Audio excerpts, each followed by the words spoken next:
Assalamualaikum, greetings of peace. My name is Hafsa and I'm your host for YATA Talks.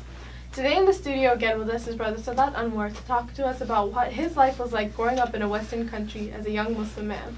So thank you so much for being here. Assalamualaikum. Walaikum assalam. So just once again, for our viewers who haven't seen you before, tell us a little bit about yourself and what it is you do. I'm an irregular member of Muslim Debate Initiative, which is a small organization based in London, England, which people can look up at MDI, Muslim Debate Initiative. I volunteer at Street Dawah Toronto, where we do Muslim outreach. We give out free literature on Islam at Dundas Square, which is at Yonge and Dundas. We do that on Sundays. And I'm also a volunteer at Tariq Islamic Center here in Toronto. Alrighty, so this is kind of a segment where I'm just going to ask you to tell me a bit about yourself and how your experience was growing up as a young man in the Western world and how you balanced being Muslim and growing up in the West. So tell me a little bit about your background and where your family is from and what country you grew up in. Yeah, so my parents immigrated to Canada from Pakistan, but they spent most of their lives here in Canada because my father came in 1964 when he was in his 20s. And then my mother came in 1969 or 1970. I was born in 76. So I was born and raised here. And that's something I really like to mention and share with with young Muslim youth when I meet them, because I think it's very important for this generation of Muslim youth to know that they're not the first ones going through this process.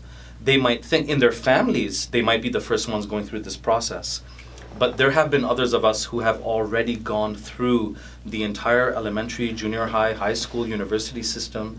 We were born and raised here, and alhamdulillah, by the grace of God, we're still here. We're still spiritually here. We're spiritually intact. We're still practicing the deen. We're Muslim and we're proud. We're still practicing the religion. So I think it's very important for Muslim youth to know that. Okay, so you talk about how you feel it's important to be spiritually intact. So how do you think you came into this kind of whirlwind culture and you were born into this culture? So how did you kind of find a way to balance yourself as a young Pakistani man and a young Canadian man of both cultures and then also balance your religion? Yeah, well, I mean, there were ups and downs, and to be very frank with you, like in high school, I wasn't exactly a practicing Muslim. In some ways, our standards were lower at that time. I was a McDonald's kid. I was raised on McDonald's. And that sounds terrible today because you're like, what? That's not halal beef and everything. But I can tell you, most Pakistani families here in the 1980s were eating at McDonald's, were eating at KFC, because we just didn't have very many options. And probably we compromised on some things that we shouldn't have compromised on. And now we're changing. Now our family culture is changing because now you just have halal food and halal restaurants everywhere. You know what I'm saying? Mm-hmm.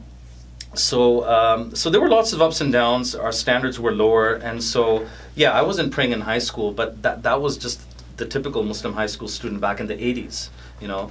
But now in Mississauga, I think it's much easier. For those who are watching the video and don't know, Mississauga is a suburb of Toronto, and there's a high Muslim population here. So I'm sure there's Muslim kids who are praying and doing things like that. But we didn't have as many examples to look at back then. Yeah.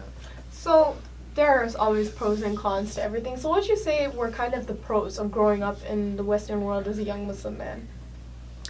Well, the pros were that if you go through the secular schooling system and if you do come out religiously intact and you still have your deen and the uncertainty hasn't killed your iman, then you come out much stronger and you're really ready to tackle the mainstream society because you've already seen it before, you've already heard it before, you know what I'm saying? Mm-hmm. So you do get an opportunity to kind of step back and critically look at your own faith because you're constantly being asked questions, which you wouldn't be asked if you were being raised in Pakistan. Or if you're in high school in Mecca, no one's going to be asking you these questions. But if you're in high school in Toronto, I had friends asking me, like, Sadat, you don't date. How are you going to get married if you don't date? And the funny thing is, all those guys still aren't married. All those non-Muslim guys aren't married. Because dating, far from being something that facilitates marriage, especially the way dating is done now, it's actually a stumbling block to marriage. Mm-hmm. So my two of my closest friends who are non-Muslim are still unmarried. And it's my Muslim friends who are all married. You know, because marriage is something we do, you know, so yeah. So you feel that it kind of made you stronger as a Muslim coming out of it. And so what would you say some of the cons were, some of the ways that you felt you kind of were at a disadvantage growing up in a non-Muslim country?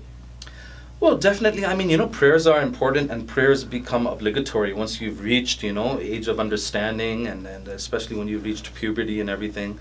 So those kind of amenities and facilities weren't, available to us in the way that they are now. Now people are more aware in Canada that, Muslims have to pray, and Muslim women are supposed to wear hijab and things like that. In my high school, York Memorial, I remember there being about 5 girls who wore hijab.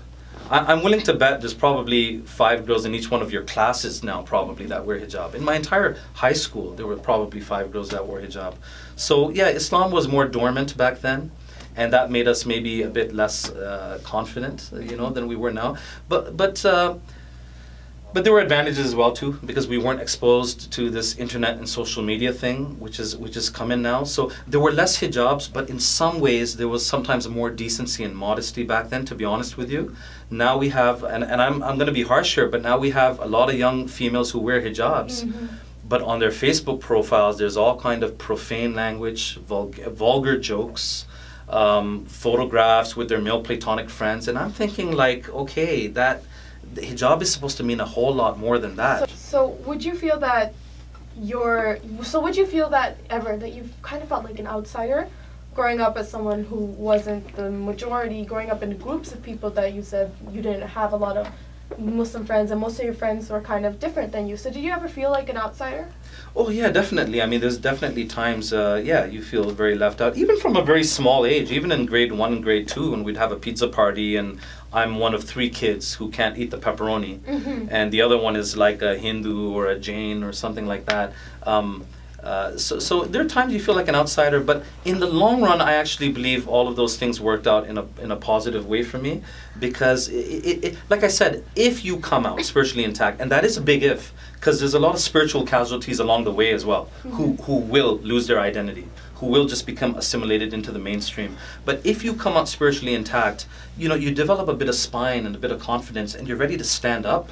You're ready to stand up against things that you don't agree with. Because I'm used to doing it since I was in grade 2. Mm-hmm. I'm used to it since in grade 2. No, I can't eat that lard in those cookies because it's against my religion. So now as an adult, I think that's translated into my adulthood too. Alrighty, so it's been a pleasure to have you. Thank you so much for speaking with us. Just really quickly, if you could give a message, particularly to young men who are feeling as if they're kind of outsiders in the sense. So just a quick message. Yes, to my young Muslim brothers, be confident of who you are, be courageous, and don't be cowardly. Stick to your deen. We have a beautiful religion, a beautiful way of life. Use these dark hairs that you have of your youth, and use this youthful energy that you have now for the deen, because with all due respect to the elders, it just doesn't count for as much. When you're 70 years old, you can't go night clubbing anyways.